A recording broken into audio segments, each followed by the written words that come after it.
अच्छा, मावग, माखंदक, सारिपुत्र, मोगलान पब्बाजा कथा, पब्बज्जा कथा। पहले उन तथागत समसंबुद्ध भगवान को मिलकर नमो तस्स से 3 बार उच्चारण करेंगे। नमो तस्स भगवतो अरहतो सम्मा संबुद्धस्स। नमो तस्स भगवतो अरहतो सम्मा संबुद्धस्स।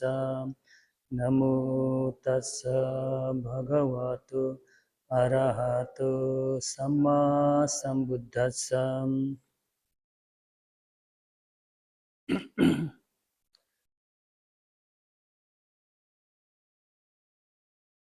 उस समय संजय नामक एक परिव्राजक राजगृह में अपने 250 शिष्यों के साथ रहता था।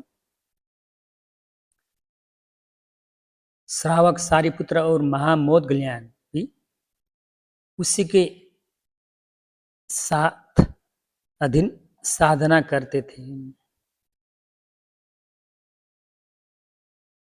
उन्होंने आपस में यह संकल्प किया कि जो पहले अमृत धर्म पाएगा वो दूसरे को बताएगा। आपस में संकल्प किया। एक दिन जब सारिपुत्र ने भिक्षा के लिए नगर में प्रवेश करते हुए शांत और प्रभावशाली भिक्षु असज्जित को देखा तो सोचा,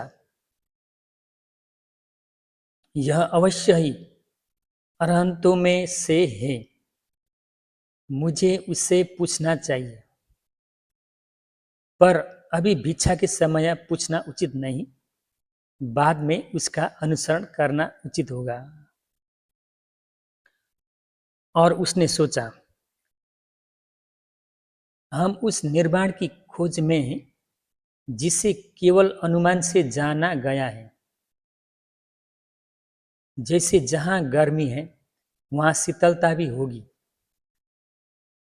जहां मृत्यु है वहां अमृत भी होगा। इसलिए वह उसके पीछे चला। जब असजी भिक्षा से लौटे तब उसके पास जाकर विनम्रता से संवाद आरंभ किया।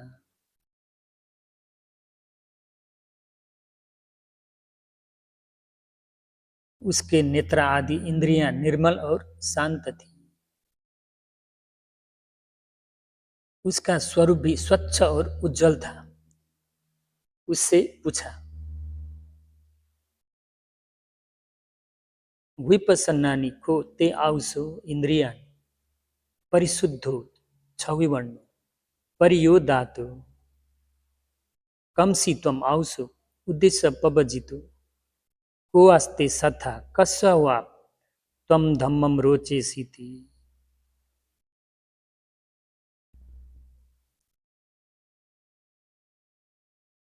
ऐसे प्रश्न पूछा।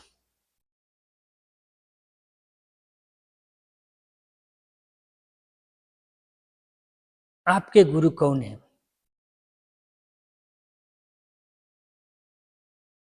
आपका इंद्रिय भी बहुत शांत और परिशुद्ध है। किसको उद्देश्य करके आप प्रवजित किया? आपके गुरु कौन है? किसका धर्म को आप रुचि मानते हैं?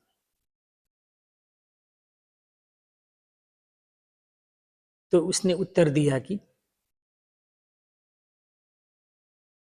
अत्थासु महासमणो शक्य पुत्रो शक्य कुला पबजितु ताहम भगवंतम उद्देश्य पबजितु सोच में भगवा सत्था तस्स चाहम भगवतो धम्मम रोचे मिति।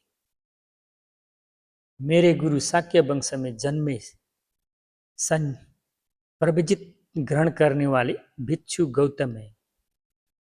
फिर पूछा गया, आपके गुरु किस प्रकार का धर्म उपदेश करते हैं? उसने कहा कि मैं अभी नया भिक्षु हूँ, विस्तृत रूप से समझा नहीं सकता, पर संक्षेप में सार कहूंगा। उत्तर मिला।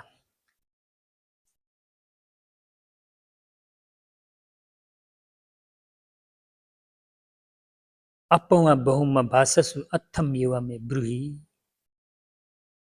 अत्थे नेवा में अथो किम कहासी व्यंजनम बहु।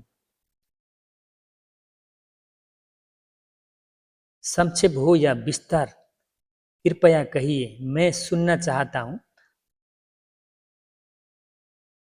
तब उसने कहा,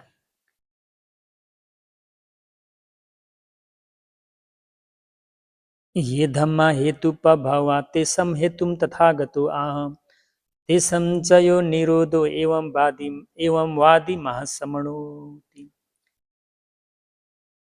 ये धम्म,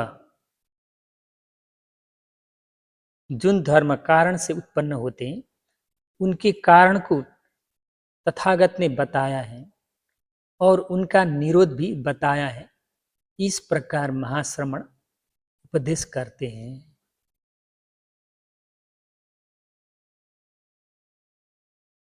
अर्थात जो भी तत्व कारण से उत्पन्न होते हैं, उनके कारण को तथागत ने बताया है और उनके निरोध समाप्ति को भी बताया है। यही महान श्रमण का उपदेश है। यह सुनते ही जो कुछ उत्पन्न होता है वो सब नष्ट होने योग्य है। यंकिंची समुदय धम्मम सबम तम निरोध धम्मम। ऐसे व धम्मो यदि तावदेव पच्चव्यथ पदम अशोकम अतिठम अबतितम बहुकई कप्पन होते ही थी। यह दृष्टि उत्पन्न हुई, उसे धर्म चक्षु प्राप्त हुआ, वह सोतापन्न बन गया। उसने कहा कि भंते, यही वह सत्य है जिसकी हम खोज कर रहे थे। अपने अमृत निर्वाण को जान लिया है। हम अज्ञान में अनगिनत जन्मों तक भटकते रहे। इसके बाद सारिपुत्र मोदकल्याण के पास गया। मोदकल्याण ने दूर से देखकर कहा, मित्र, तुम्हारी इंद्रियां शांत और उज्जवल हैं। क्या तुमने अमृत धर्म पा लिया?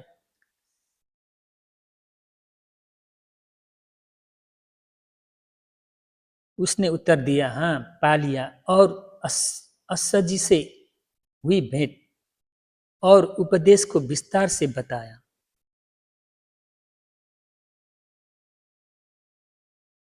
उस परिव्राजक ने भी धर्म सुनकर उस मोदगल्याण ने भी धर्म सुनकर श्रोतापन्न अवस्था प्राप्त की और कहा, मित्र, चलो हम अपने गुरु भगवान के पास चलें।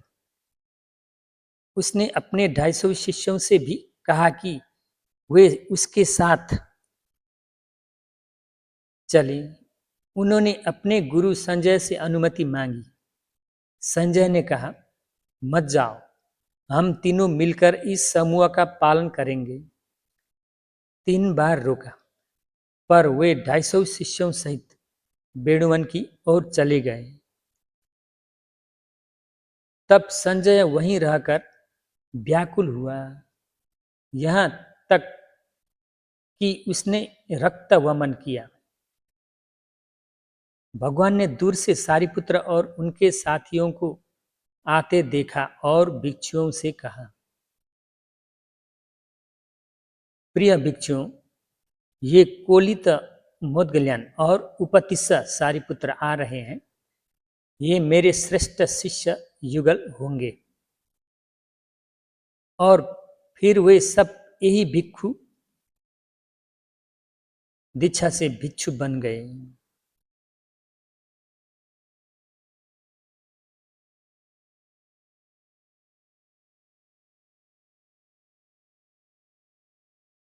अट्ठ कथा के अनुसार सारिपुत्र और मोदगल्यान गृहस्थ जीवन में उपतिस्स और कोलित नाम से प्रसिद्ध थे।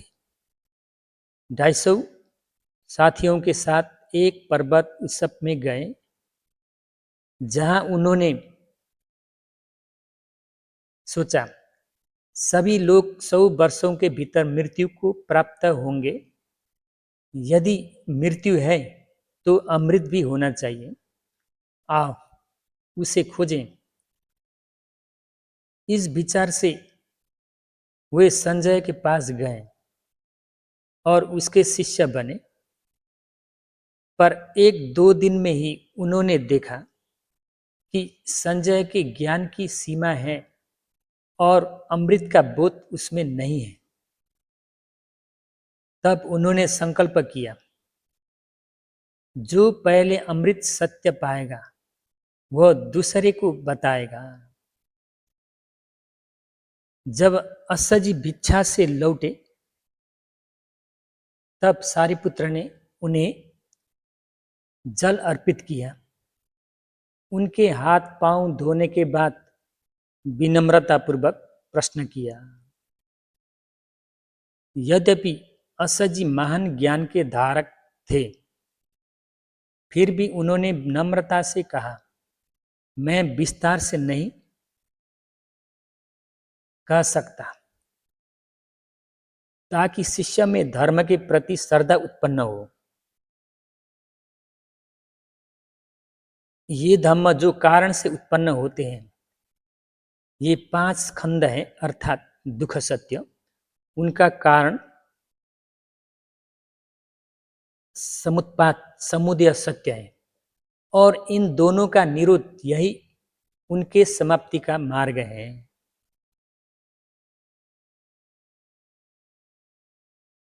यह अप्रवृत्ति निरोध है। दुख और उसके कारण समुदय दोनों के न होने से जो शांति उत्पन्न होती है, वही निरोध सत्य है। समझे? अच्छा। यद्यपि मार्ग सत्य को सीधे नहीं कहा गया, पर जब निरोध कहा जाता है तो उस तक पहुंचने वाले मार्ग का भी संकेत हो जाता है। अनुमदस्सी बुद्ध के समय सारथ नामक तपस्वी ने ऋषि ने पुष्प मंडप बनाकर संघ को अर्पित किया और अग्रश्रावक प्रधान शिष्य बनने का संकल्प लिया, वर मांगा। एक अन्य दानी गृहस्थ ने भी प्रेरित होकर मंडप बनाकर भिक्षु संघ को भोजन भिक्षा कराया और द्वितीय शिष्य श्रावक बनने का वर मांगा। वही शरद प्रवजित ऋषि आगे चलकर सारिपुत्र बने और वह गृहस्थ मोदगल्यान बने। यह उनके पूर्व कर्मों का परिणाम है। सारथ दीपनी टीका के अनुसार सारिपुत्र उपतिस्स ग्राम के प्रतिष्ठित ब्राह्मण परिवार में जन्मे थे और मोदगल्यान कोलित ग्राम के दोनों 7 पीढ़ियों से मित्र थे। उनके पास वैभव था, बहुत विशाल, ज्यादा। सारिपुत्र के साथ 500 स्वर्ण रथ और मोदगल्यान के साथ 500 अश्वरथ। वे उत्सवों में साथ जाते, साथ बैठते। एक दिन उत्सव देखते हुए उनमें वैराग्य जागा। ये सब लोग 100 वर्षों में लुप्त हो जाएंगे। हमें उस सत्य की खोज करनी चाहिए जो मृत्यु से परे है। इस प्रकार उन्होंने संजय के पास दीक्षा ली, पर शीघ्र ही समझ गए कि वहां वह सत्य नहीं है जिसकी उन्हें खोज है। तब वे ज्ञानियों की खोज में जम्बूद्वीप भर ज्ञानियों की खोज में एक जम्बूद्वीप भर में भटकने लगे।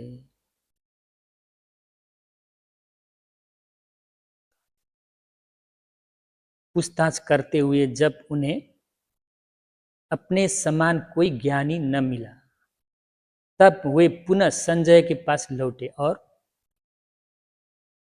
यह संकल्प किया, जो हम में से पहले अमृत धर्म को पाए वो दूसरों को अवश्य बताए।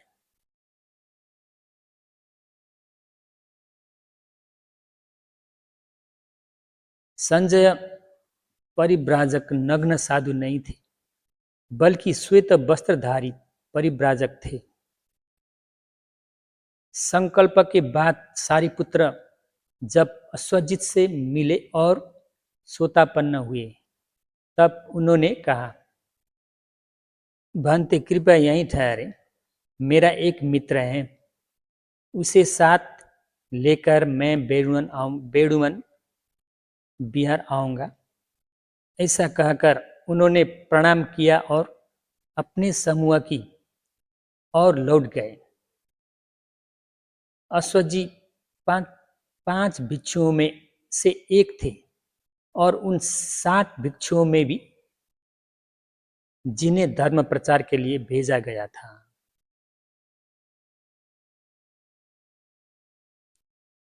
सारिपुत्र ने ये धम्मा हेतु प्रभावा आदि गाथा के केवल प्रथम 2 चरण सुनते ही सुरतापन्न फल प्राप्त कर लिया। धम्मसंगणी में इस फल को प्राप्त करने के हजार उपायों का वर्णन है। मोदगल्याण ने पूरी गाथा सुनने के बाद सुरतापन्न अवस्था प्राप्त की।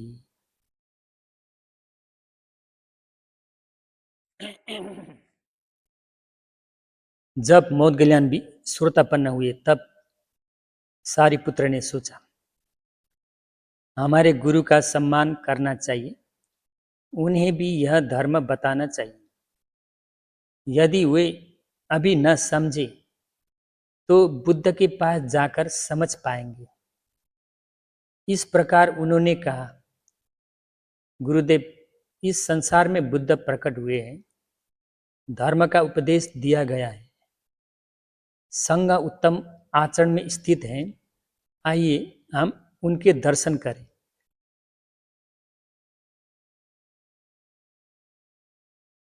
संजय परिव्राजक ने रोका, तुम लोग क्या कह रहे हो? उन्होंने उत्तर दिया, गुरुदेव, यदि हमें कहीं भी किसी का शिष्य बनना पड़े तो भी किसी का शिष्य बनना पड़े तो भी हम पीछे नहीं हटेंगे। कृपया आप भी विचार करें कि जाना उचित है या नहीं। तब संजय ने समझ लिया, अब ये मेरी बात नहीं मानेंगे, और कहा, यदि जाना है तो जाओ, मैं बुद्ध हूं, मैं वृद्ध हूं, किसी का शिष्य बनकर नहीं रह सकता। जब बार बार समझाने पर भी वे नहीं माने, तब 500 शिष्यों में से 250 जो आज्ञाकारी थे, उन्हें लेकर वे बेणुवन की ओर चले गए।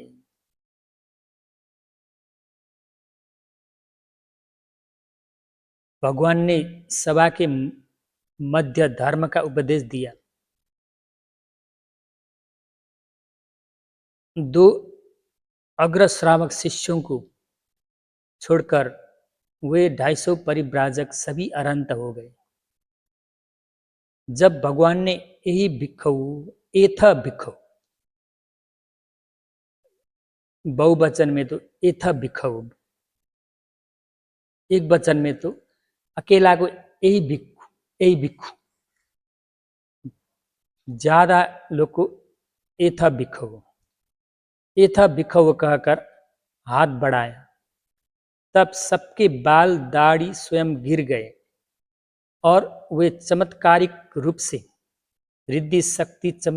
रूप से पात्र चिवर सहित भिक्षु रूप में स्थापित हो गए। दोनों प्रमुख शिष्यों को भी वही रिद्धि शक्ति चमत्कार पात्र चिवर प्राप्त हुए।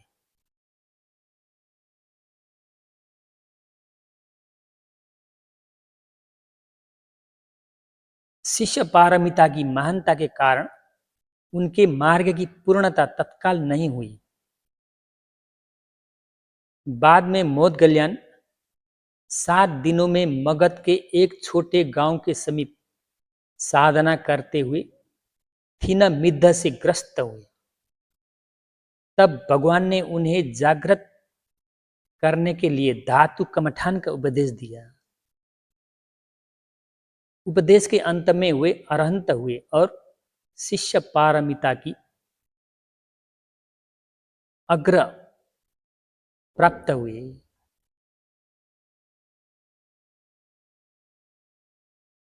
सारिपुत्र ने 15 दिनों के बाद राजगृह में समीप रहते हुए अपने भांजा दिगनख परिव्राजक के लिए भगवान द्वारा दिए गए वेदना परिग्रह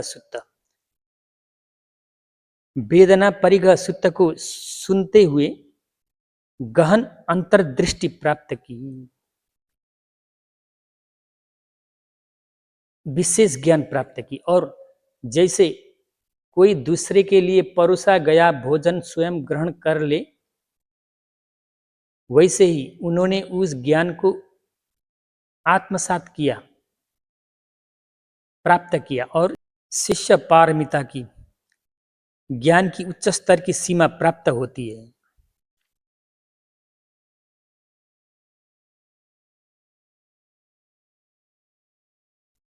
विपश्यना के विषय में भिन्नता।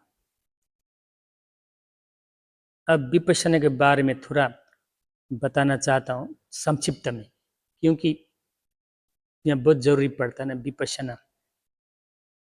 मोदगल्याण ने आंशिक रूप से चिंतन करके 7 दिनों में अरहंतता प्राप्त की। क्यों सारिपुत्र ने जल्दी नहीं किया, ये सोचनीय बात है ना। लेकिन सारिपुत्र का बहुत विश्लेषण करके 15 दिनों में अरहंत प्राप्त की। सारिपुत्र का पारमी मान मोदगल्याण से भी ज्यादा उसका विश्लेषण करके 15 दिन देर हो गए ना।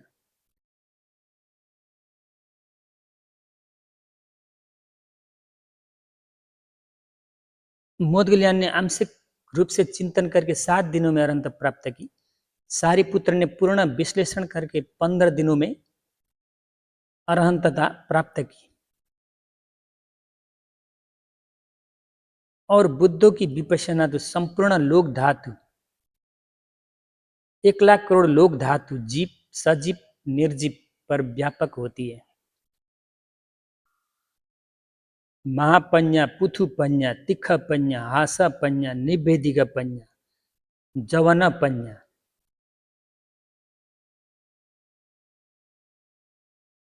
नवानुपुब्ब विहार नामक अष्ट समापत्ति 9 समापत्ति ध्यान का पन्या अरत्त मग्ग पन्या,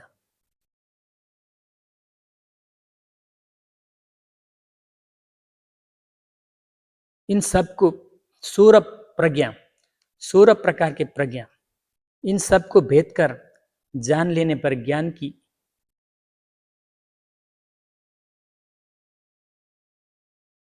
उच्च स्तर की सीमा प्राप्त होती है।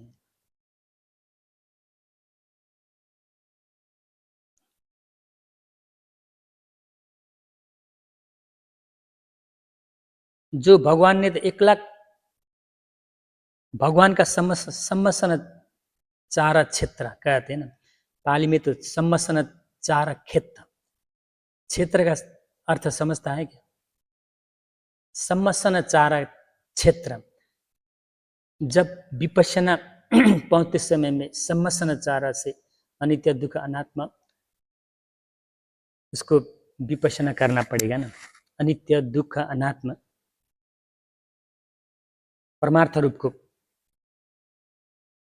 देखकर सम्मसनत ज्ञान से उसको त्रिलक्षण चढ़ाकर विपश्यना करना पड़ेगा। इसको सम्मसन चारा क्षेत्र में भगवान का 1,00,000 करोड़ चक्रवाल भीतर में हुए सजीव प्राणी और निर्जीव जितना है सबको भगवान ने आलमन करके देखकर उसको भीतर में हुए सब कलाप और परमार्थ रूप कलाप को भेद कर कलाप भीतर में हुए जैसे सजीव में कितना प्रकार का कलाप होते हैं, 8 का कलाप, 9 का कलाप और 10 का कलाप है ना। 8 का कलाप में पृथ्वी आपो तेजो वायु वर्ण गंध रस ओज ये सब परमार्थ भीतर में समूह पंयति से उसको भेद करके देखना चाहिए। लेकिन भगवान समाज संबोधन केवल नहीं, प्राकृतिक श्रावक ने भी उसको जब विपश्यना में पहुंचे उस समय में संतति गण, समूह गण, किच्च गण, संतति गण संतति प्रज्ञप्ति को तोड़कर, समूह को भी तोड़कर, किच्च प्रज्ञप्ति को भी तोड़कर, संठाना पंयति को, संठाना आकार प्रज्ञप्ति को तोड़कर उसको विपश्यना आरम्भ करना पड़ेगा। क्योंकि विदय पश्यति विपश्यना, विदय आकार पश्यति विपश्यना। विपश्यना का आरम्भ परमार्थ को आरम्भ करते नहीं, प्रज्ञप्त को नहीं आरम्भ करते, क्योंकि उस भीतर में जो पृथ्वी आपो तेजो वायु वर्ण गंध रस ओजय अष्टकलाप भीतर में हुए परमार्थ को आरम्भ करते हैं विपश्यना। अष्टकलाप में 8 प्रकार है। 9 का कलाप में जीवित 9 का जीवित और डालने से 9 होते हैं, और 10 का कलाप सभी सजीव में ये 3 कलाप सकल शरीर में व्यापक होते हैं। 10 का कलाप तो चक्षु प्रसाद डालने से 10 का कलाप, सोता प्रसाद और चक्षु प्रसाद, पृथ्वी आपो तेजो वायु वर्ण गंध रस ओज जीवित और चक्षु में चक्षु प्रसाद, सोत में सोत प्रसाद, घाना में घाना प्रसाद, जीवा में जीवा प्रसाद, काय में काय प्रसाद, हृदय में हृदय है। तो 10 का कलाप है। और कम्मज कलाप भी कहते हैं। कम्मज कलाप 9 तरह के हैं। चक्षु, सोत, घाना, जीव, काय। चक्षु दशक, घाना दशक, जीव दशक, काय दशक, चक्षु दशक, सोत दशक, घाना दशक, जीव दशक, काय दशक, हृदय दशक, वथु दशक भी कहते हैं। और इथि भाव दशक, पुम भाव दशक और जीवित 9 का कलाप 9 तरह का है कम्मज कलाप। इस सब को तोड़कर भेद कर परमार्थ रूप को देखना चाहिए इस भीतर में। तो संठान पंयति, संठान प्रज्ञप्त को तोड़ना चाहिए। जैसे एक पुरुष बालुआ पर्वत के नीचे खड़ा हुए एक पुरुष ने जब बालुआ क्या होते गिरते हुए बालों को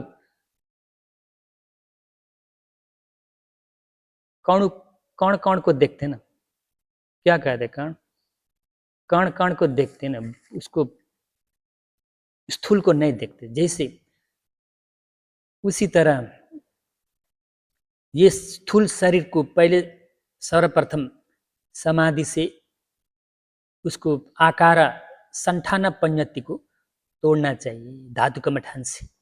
धातु कमठान जब रूप कमठान में पहुंचता है तब धातु चतुर्धातु व ठान कमठान को मनसीकार करके इस रूप कलाप को देखना चाहिए सर्वप्रथम। तो संतति गण संतति पंयति हटाते हैं, तब संतति प्रज्ञप्ति हटते हैं। तो संतति प्रज्ञप्त को नहीं देख सके तो क्या ऊपर क्लास नहीं जा सकते ना, क्योंकि संतति प्रज्ञप्त आकार को विपश्यना नहीं होते ना। कैसे जाना है उसका अभ्यास, उसके तरीका कैसे है? संतति गण को आकार संठान प्रज्ञप्त को तोड़ने के तरीका, जब समाधि आवश्यक है, सर्वप्रथम समाधि आवश्यक है ना। समाधि में भिक्खवे भावे था, समाधि तो भिक्खु भिक्खु यथाभूतम पजानाति। समाधि सर्वप्रथम खड़ा करना चाहिए। समाधि खड़ा करके तो वर्ण को देखना चाहिए। पृथ्वी आपो तेजो वायु 4 धातु को अभ्यास करके और उपादान रूप 4 महाभूत और उपादान रूप वर्ण है, तो कम से कम वर्ण को भी देखना, वर्ण को तो समाधि से देखना चाहिए। और आकाश परिच्छेद भी कहते हैं, आकाश परिच्छेद और वर्ण ये उपादान रूप कहते हैं ना। 28 रूप में से वर्ण और आकाश, तो 4 महाभूत को आधार करके रहते हैं ना उपादान रूप।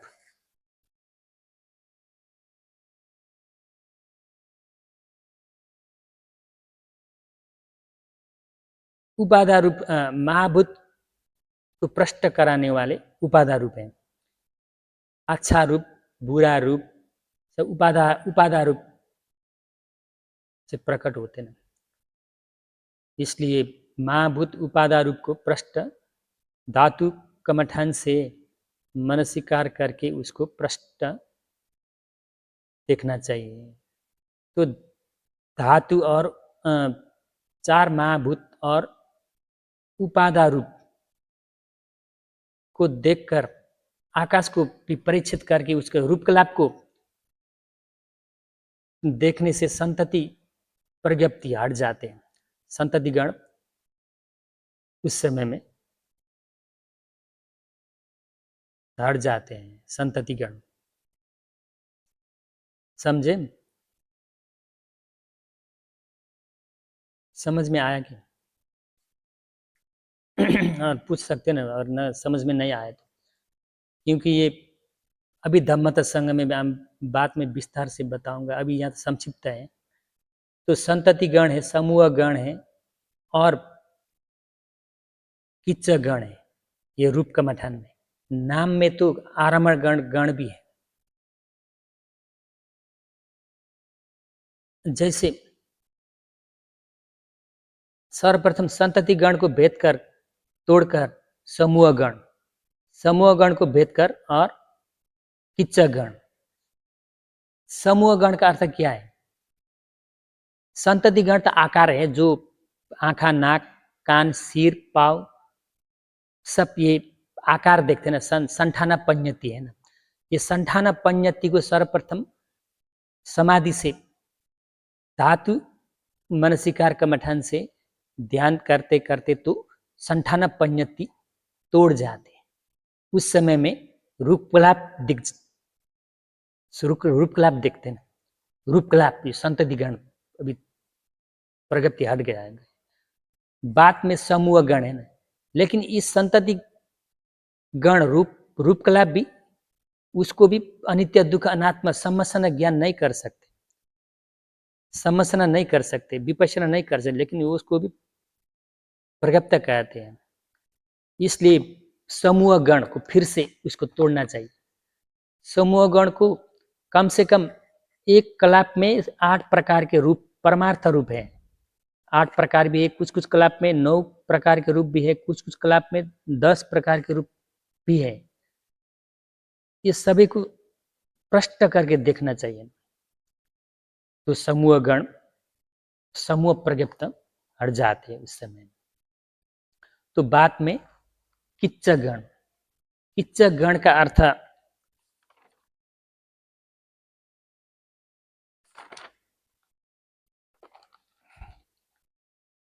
जैसे पृथ्वी ने प्रतिष्ठान रस, एक ही कलाप वाले रूप धर्मों के प्रतिष्ठान होना काम किच्च को वहन करता है, वो पाली में पतिठान रस कहते हैं। ये किच्च गण पटाने के लिए उसका कार्य को समझना चाहिए। आपो ने रूप धर्मों को बढ़वा देना काम कृत्य को वहन करता है, उसे पाली में बृहन रस कहते हैं। तेजो ने परिपाचन रस, एक ही कलाप वाले रूप धर्मों को पका देना काम कृत्य को वहन करते हैं, परिपाचन रस। वायु ने धकेलने का काम किच्च को वहन करता है, इसे समुदीरण रस कहते हैं। ये संक्षिप्त और बहुत डिटेल से समझना चाहिए ना। ये किच्च गण कहते हैं ना, उसका काम कार्य, पृथ्वी ने क्या काम का काम क्या है, आपो का क्या काम है, तेजो का लक्षण क्या है, किच्च क्या है, वायु का किच्च काम क्या है, एक एक प्रत्येक उसको देखना चाहिए, समझना चाहिए, पता होना चाहिए, तो विपश्यना सही हो जाते ना।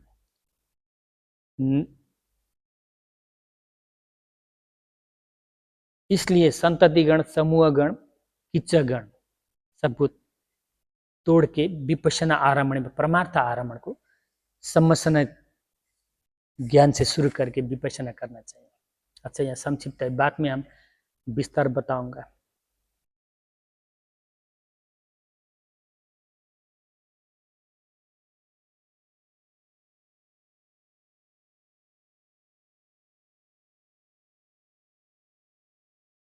सभी संखारों को ही विषय बनाया जाता है। कुछ कहते हैं यह असंख्य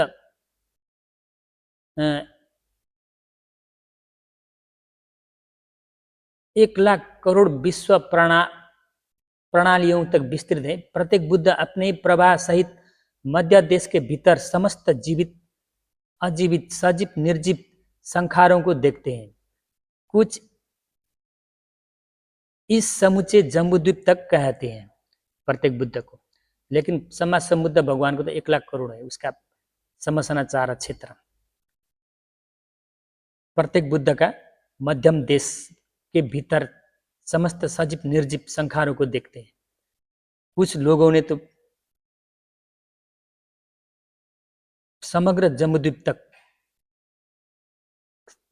उसका प्रत्येक बुद्ध का वहां तक देखते हैं प्रत्येक बुद्ध ने। और शिष्य अपने और दूसरों के प्रवाह को बिना कठोर भेद के बाह्य प्रभावों की सामान्यता को देखते हैं। मोदगल्यान बाह्य प्रभावों को भेद कर कुछ कुछ अंशों को चुनकर केवल स्पर्श भर की तरह जानकर विचार करते हैं। सारिपुत्र समस्त शिष्य विपश्यना विषयों को बिना अवशेष के पूर्णतः विचार करते हैं। इसलिए सारिपुत्र 15 दिन बीता ज्ञान प्राप्त करने में, मोदगल्यान 7 दिन बीता। सारिपुत्र का बहुत विश्लेषण करना है ना। समस्त शिष्य विपश्यना विषयों के बिना अवशेष के पूर्णतः विचार करते हैं ना सारिपुत्र ने। उसका अग्रश्रावक का पारमिता बहुत ज्यादा है ना, इसलिए 15 दिन लगा।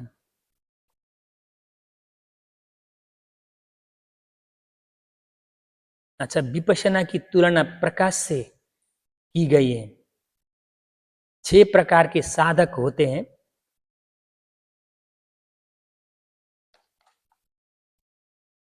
सुख विपश्यक, सामान्य शिष्य सुख विपश्यक है। और नंबर 2 ज्ञान अभिज्ञान प्राप्त करने वाले प्राकृतिक श्रावक। सुख विपश्यक, प्राकृतिक श्रावक। नंबर 2 ज्ञान अभिज्ञान प्राप्त करने वाले प्राकृतिक श्रावक। नंबर 3 महाश्रावक। और नंबर 4 अग्र श्रावक। 5 प्रत्येक बुद्ध और 6 सम्मा संबुद्ध। इनमें से सुख विपश्यक ऐसे हैं जैसे अंधा जो जहां चाहता है वहां नहीं पहुंच सकता, बिना अपना अर्पणा समाधि बिना सुख विपसना भिक्षु का आचरण विपसना जुगनू जैसे कहते हैं, जहां चाहते वहां नहीं पहुंच सकता। ये सुख विपसक है ऐसे अंधा जो जहां चाहते वहां नहीं पहुंच सकता ना, जुगनू जैसे।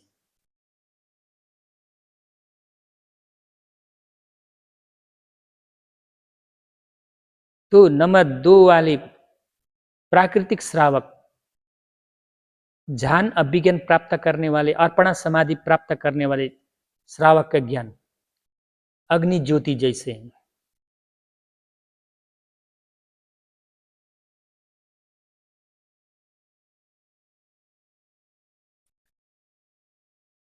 श्रावकों ने प्रज्ञा विशाल के कारण से विस्तार करके विपश्यना भावना कर सकते हैं, अग्नि ज्योति जैसे। ध्यान अर्पणा समाधि होने वाले प्राकृतिक शिष्य, लेकिन सुख विपश्यक, सुख विपश्यक को भी प्राकृतिक श्रावक है। ध्यान प्राप्त करने वाले भी शुष्क, उसको शुष्क नहीं है। संस्कृत में तो सुख को शुष्क कहते हैं ना। शुष्क का अर्थ क्या है? वो गोत, बिना गोत समाधि, बिना गोत के समाधि को शुष्क सुख विपश्यक कहते हैं।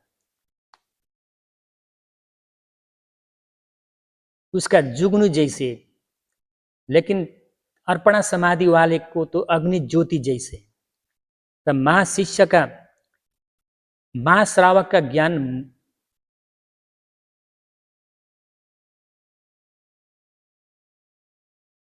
वर पूर्ण होने से उससे भी ज्यादा बड़ा कर सकते हैं। राख उल्का दीप शिखा की तरह ज्ञान फैलता है महाशिष्य में, क्योंकि उसका पारमी ज्यादातर है ना, वर पूर्ण होने से। और अग्र शिष्य का ज्ञान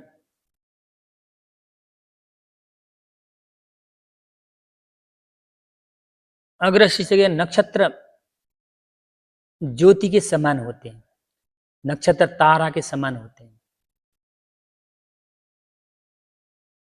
उससे भी ज्यादा। प्रत्येक बुद्ध का ज्ञान चंद्रमा के प्रकाश जैसा है, और सम्मा संबुद्धों का ज्ञान 1000 किरणों वाले सूर्य जैसा, जो सब कुछ बिना उलझे के प्रकाशित करता है। इसे महावज्र ज्ञान, महावज्र ज्ञान भी कहा जाता है।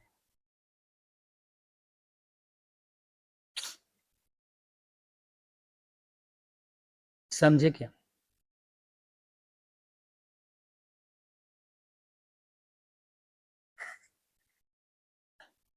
विपश्यना की तुलना चलने,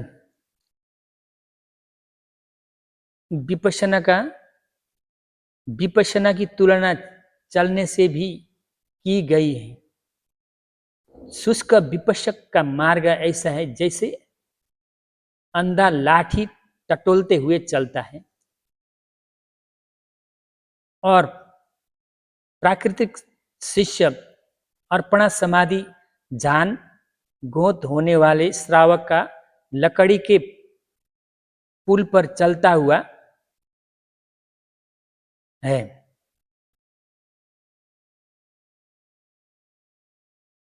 ध्यान अभिज्ञान लाभ करने वाले प्राकृतिक श्रावक के विपश्यना लकड़ी के पुल पर चलता हुआ जैसा है ना, और महाश्रावक का विपश्यना पैर से चलने वाला पुल के तरह है।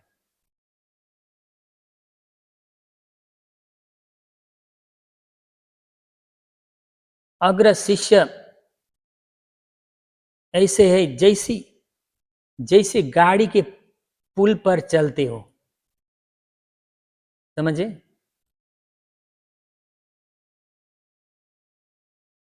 जैसे गाड़ी के पुल पर चलते हो ना, और प्रत्येक बुद्ध ऐसे हैं जैसे विस्तृत राजमार्ग पर पैदल चलते हो, और सम्मा संबुद्ध ऐसे हैं जैसे विशाल राजमार्ग पर रथ से चलते हो। प्रत्येक बुद्ध और सम्मा संबुद्ध की विपश्यना चिंतामय ज्ञान, चिंतन जन्य ज्ञान से विकसित होती है, इसलिए उसे स्वयंभू ज्ञान कहा जाता है। शिष्यों की विपश्यना सुतमय ज्ञान, श्रुति जन्य ज्ञान से विकसित होती है, इसलिए वो पर उपदेश से उत्पन्न कही जाती है। जब भगवान राजगृह में निवास कर रहे थे, तब मगध के अनेक प्रतिष्ठित लोग उनके पास आकर भिक्षु बनने लगे। लोग आलोचना करने लगे, यह श्रमण गौतम लोगों को संतानहीन बना देते हैं, स्त्रियों को विधवा कर देता है, कुल परंपरा समाप्त कर देता है। इसने 1000 ऋषियों और 250 परिव्राजकों को भिक्षु बना दिया, और अब मगध के अनेक लोग भी भिक्षु बन रहे हैं। इस प्रकार कहते हुए जब वे भिक्षुओं को देखते तो यह गाथा बोलते, आगतोखु महासमणो मागदानम गिरिबजम सभ्य संजय ने त्वान कंसुदानी नई सती। मतलब महाश्रमण गौतम मगध की राजधानी राजगृह में आ पहुंचे हैं। संजय के सब शिष्यों को अपने साथ ले आए। अब आगे और किसे ले जाएंगे? भिक्षुओं ने यह बात भगवान को बताई। भगवान ने कहा, भिक्षुओं तुम भी इसका उत्तर इस गाथा से दो।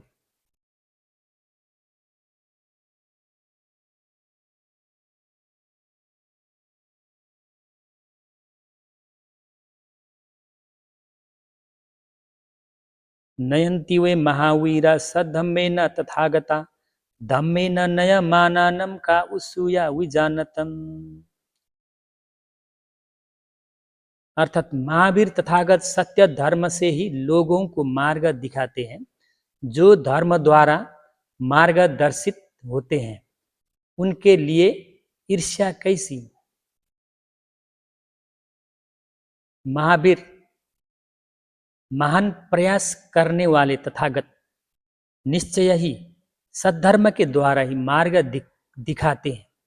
जो लोग धर्म के द्वारा संचालित हो रहे हैं उनके प्रति ईर्ष्या करना, जो यह जानते हैं कि वे धर्म से ही संचालित हो रहे हैं, उनके लिए कहाँ उचित है और उससे क्या लाभ हो सकता है। इस प्रकार उत्तर देने के लिए भगवान ने कहा गया, जब लोगों ने भिक्षुओं को इस प्रकार उत्तर देने सुना, तब उन्होंने समझ लिया कि बुद्ध धर्म के द्वारा ही लोगों का मार्गदर्शन करते हैं। इसलिए उन्होंने दोषारोपण बंद कर दिया और वो आलोचना 7 दिनों में ही समाप्त हो गई।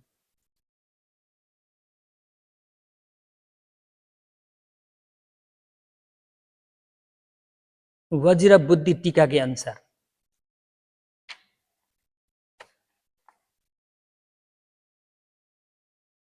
इस प्रकार उपाली ने भूमिका को समाप्त किया। इस प्रकार प्रभज्या आदि विनय कर्म की भूमिका समाप्त होती है। अब उपजाया और सद्य उयारी का, अंतेवासी का, आचार्य का विनय आएगा आगे। ओके। इदमे पुण्यम आसवखया वहम होतु, इदमे पुण्यम निबान सपचयो होतु, मम पुण्य भागम सब सतानम भाजेमि, ते सबे में समम पुण्य भागम लभंतु। साधु साधु साधु।